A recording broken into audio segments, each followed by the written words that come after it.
Hey guys, it's me Chiku from Chiku Study Corner, and today I'll be dealing with the part 3 of solutions. Okay, so solutions is the chapter 2 of our textbook, that is class 12 CBSE chemistry textbook. So if you haven't watched my previous parts of the same chapter, this part 1 and part 2 of solutions, make sure you watch it and then continue watching. So without any further ado, let's get into the chapter. Now we discussed about solubility of a solid in a liquid. Now let's see a gas in a liquid.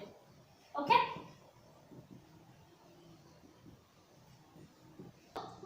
We learned about the solubility of solids in liquids. The second one is gas in liquids. So let's see the factors what it is dependent on. So in the previous case, first thing that we discussed is the nature of the solid. Over here, what is this? The nature of the gas. So, in the other one I said like, okay, like dissolves like. So, what would be over here? Okay, let's take the example of O2 and N2. So, what would happen if they are dissolved in water? They will only dissolve to a small extent.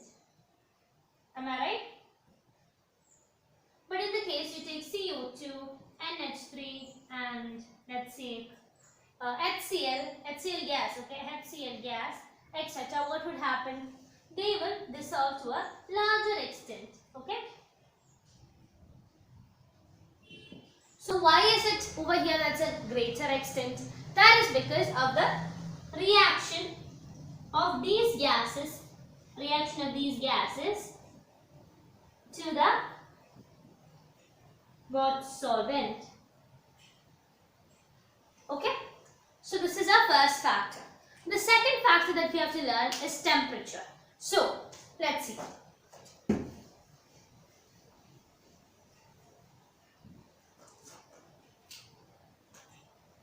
So in the previous case, before I tell you about temperature, so what did I tell you? Over here there's a greater extent because of what? The reaction. So it is according to the reaction how the increase or decrease in solubility is. Okay, so now temperature.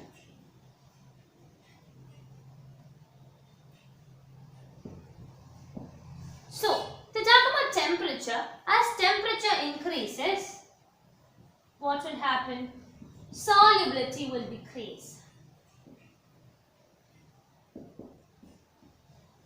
Okay, that is what is happening. So we'll write solute plus solvent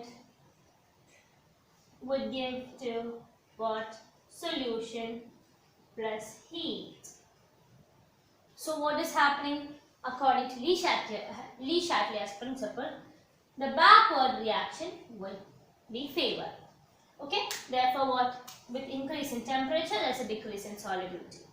So the next factor, these two factors were what we discussed in the case of what? Solids in liquid. Over here in gas and liquids we have another factor also, that is pressure. So let's see what pressure is.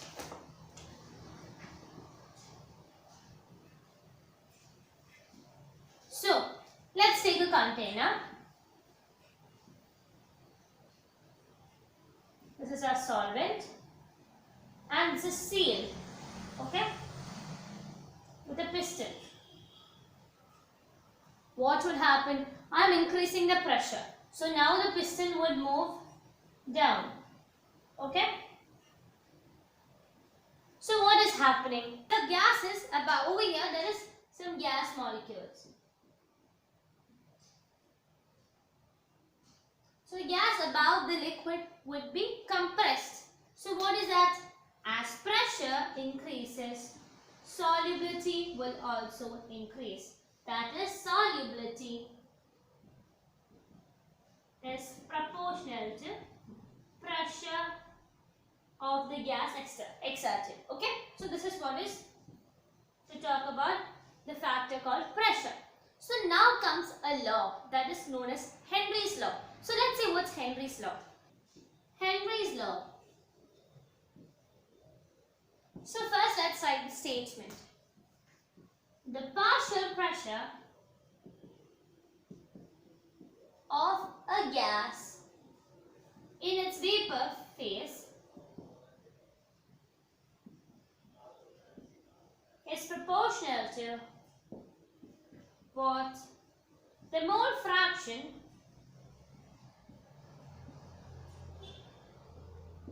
of the gas in its solution. Okay, so what is the statement? The statement, it's very simple. The partial pressure of a gas in its vapor state. Always gas is in a vapor state. So the partial pressure of a gas in its vapor state is directly proportional to the mole fraction of that gas in a solution. Okay, so what is the equation, or how do you equate this? That is, partial pressure is proportional to mole fraction. So now, to make this into an equation, what should we do? We should remove this proportionality symbol. To remove a proportionality symbol, what do we use? We use the proportionality constant. So P is equal to what? KH chi. So KH is called as what? Henry's constant. Okay? So now let's equate this to what? We usually, when you get an equation, what do? You do the graphical representation. So to find out the graphical representation, let's equate this to the straight line graph equation. Okay? So y is equal to mx plus c. So over here we don't have c, we only have a single term. Okay? I'll write this to avoid confusions. Yeah. So this is our equation. What is our equation? P is equal to KH into chi. So you equate this to the equation mx plus c. We don't have c, so we shouldn't consider it, no? So what is in our x-axis? In our x-axis we have chi, and in our y-axis we have the partial pressure. So what will the slope give?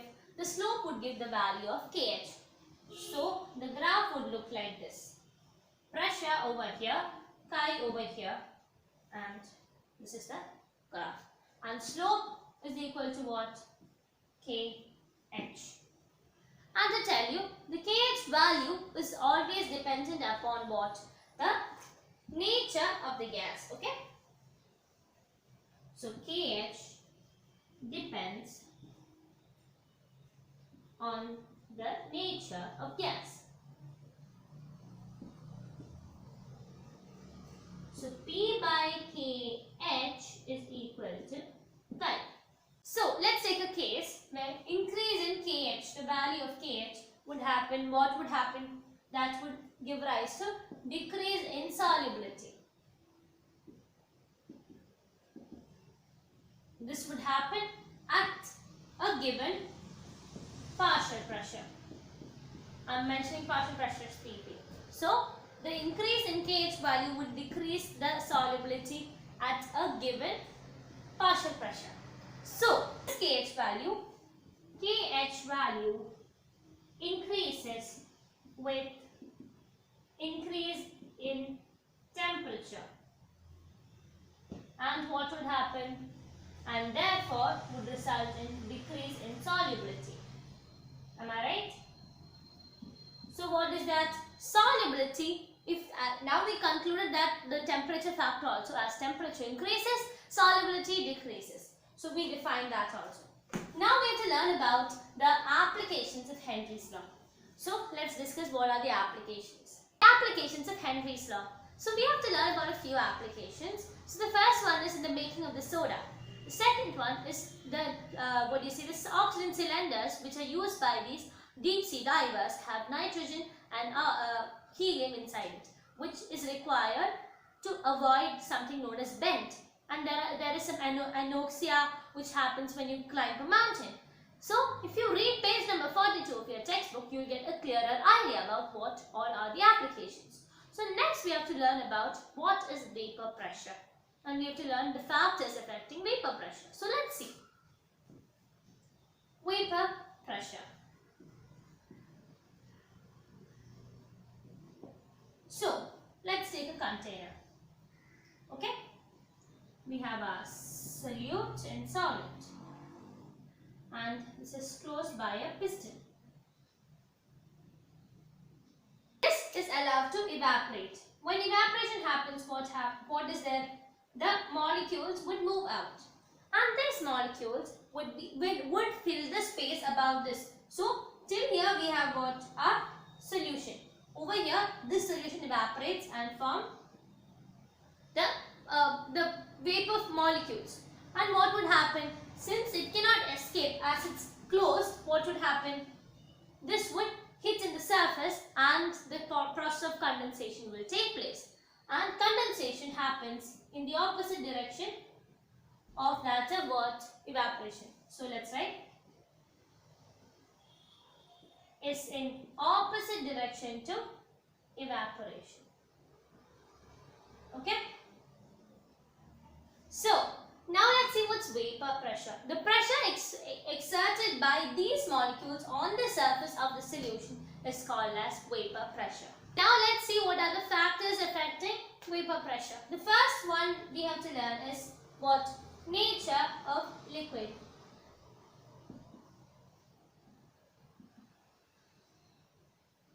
So, when the forces of attraction between the molecules of the liquid is weaker, what would happen? Evaporation would take place faster, and therefore what? Vapor pressure would increase. So what is this? When weak intermolecular force is there, what would happen? There would be increase in vapor pressure. If strong intermolecular force, then what would happen? Decrease in vapor pressure. That is to talk about the nature of the liquids. Now let's see the second factor, that is temperature.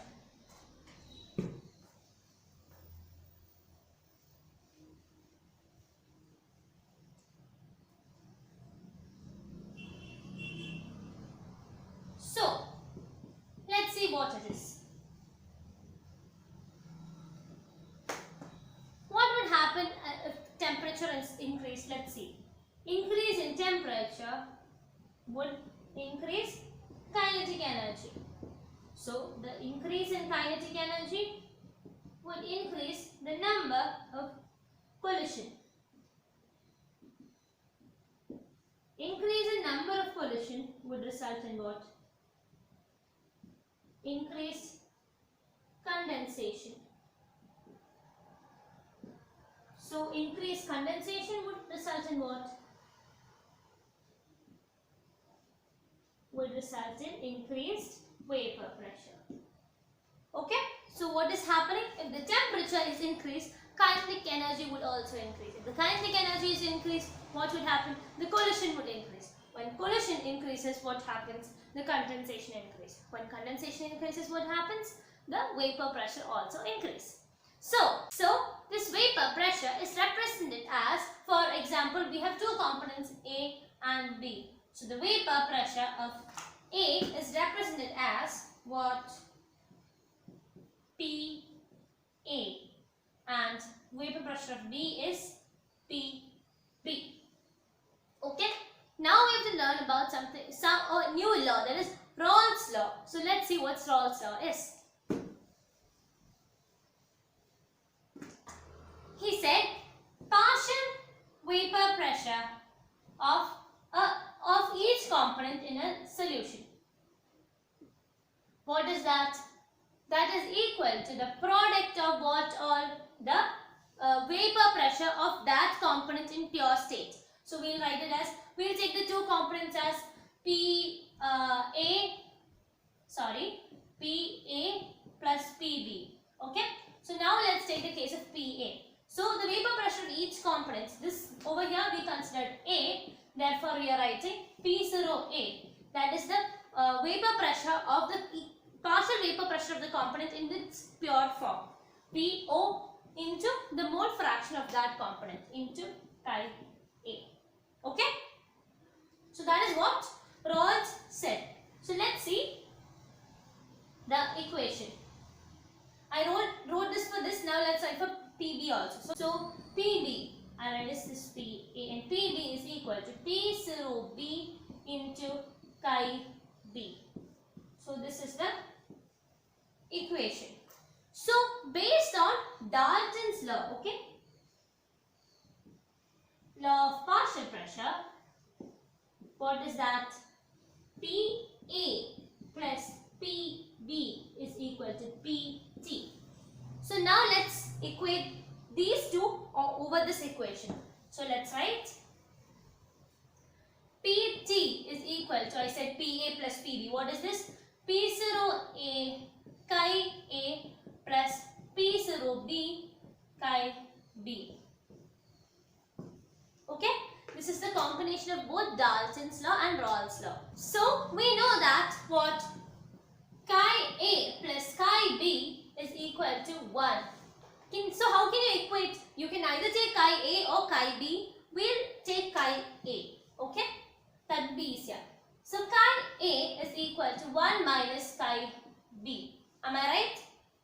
I just put this over here and I just took this and put it over here. So this is chi A is equal to 1 minus chi B. So now let's equate this equation over here. So PT is equal to P0A 1 minus chi B. Okay, that was chi A plus P0B chi B. Am I right? Now what should we do? Now we should fully solve this equation. PT is equal to P0A minus P0A chi B plus P0B chi B. Am I right? See, I just put this P0A because it's 1, P0A chi B. Okay?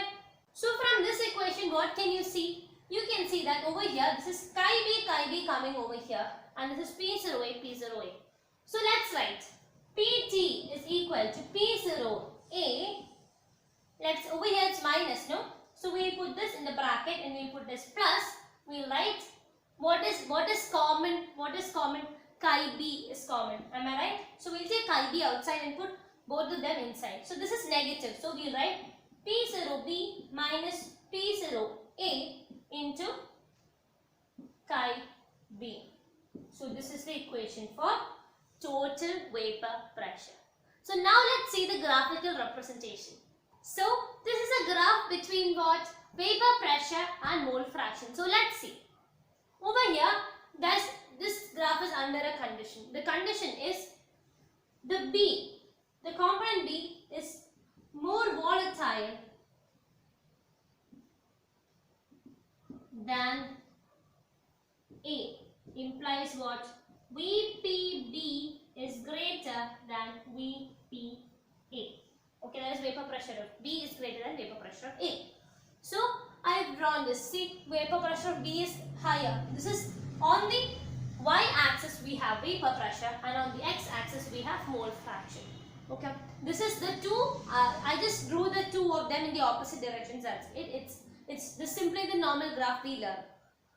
So over here, what is our chi A value? Chi A is equal to 1, and over here chi A is equal to 0. Chi B is equal to 0 in this side and chi B is equal to 1 in the other side. So let's take case by case. So we have to learn about two cases. So case 1 and case 2. So this is a pure component, okay? Pure A component. So what happens? PA or PT is equal to P0A minus what? 1 minus 0. Am I right? Plus P0B into, okay, it's into 0. So what happens over here? PT is equal to P0A. This is for pure A. Now we'll take the second case. So I'll write the second case here. Case 2. So what is that? We took chi A is equal to 0, chi B is equal to 1 in the second case. So what would be our PT? PT is equal to P0A into 1 minus 1 plus P0B into 1 minus 0. Am I right? So what would happen? This would be 0 plus P0B implies PT is equal to P0B. What? Over here also the solution or the pure A or pure B is being used over here. So this is our graph. So in this graph, from chi A is 0 to what happens? It will decrease and becomes chi A is equal to 0. And from here what happens? Chi B is equal to 1 to chi B is equal to 0. And this would give you the total vapor pressure. And this line is the partial vapor pressure of the component B. And this is the line for partial vapor pressure of the component A. So now I have to discuss about a topic which I missed out explaining, that is the concentration representations. Okay, let's see what all are they. We finished this. So next one is the concentration. What do you say? How do you represent the concentration? So there are various methods. We have to learn a few of them. That is mass by mass percentage, volume by volume percentage, mass by volume percentage, molarity, mole fractions, and parts per million, etc. So let's see all of them in detail. So the first one we have to learn is mass percentage. That is mass of the component divided by the total mass into 100. Okay, that is what is mass percentage. Now what is volume percentage? Volume percentage is equal to volume of the component divided by what? Total volume into 100. That is what is mass percentage and volume percentage. Now let's see what is mass by volume. So mass by volume is equal to the mass of the component divided by total volume of the total volume, that's enough, total volume, that is what the mass by volume. Now mole fraction. How do we represent mole fraction? Chi A. How do you write chi A? Or chi A or chi B, that is the mole fraction of a particular compound, is equal to Na, number of moles of A divided by number of moles of A plus number of moles of B. Okay, that is what is chi A. If it is chi B, what would happen? If it is chi B, it would become like this. The equation would become like this. Now the next one is, we discussed about mole fraction. Next one is ppm. ppm is called as parts per million. So what is it? That is the volume, mass of component divided by total mass into 10 raised to 6. So this is what is ppm, parts per million. Now we have to learn about the two terms which we learnt earlier, that is what is it? Molarity and molality. So let's see what is that. Molarity, it is represented by the letter capital M. So molarity is the number of moles of solute divided by what? The volume of the solution in liters. So this is the equation for molarity. And what is molality? That is represented by the letter small m. So molality is the number of moles of solute divided by the total mass of the solution in kg. Okay, so that is what is molality. So these, I told you, these expressing these concentration in different terms, that's mass by mass percentage, volume percentage, mass by volume, parts per million, molarity, and so on. These all can be asked for exam. Okay, for 1 mark. Now we have multiple choices, so this is asked for exam. So friends, that's all for this session. I hope you might have understood it. If you have understood it, please give my video a huge thumbs up and also subscribe to my channel if you're new to it. And also share my video to your other friends. See you on my next video. Till then, bye bye.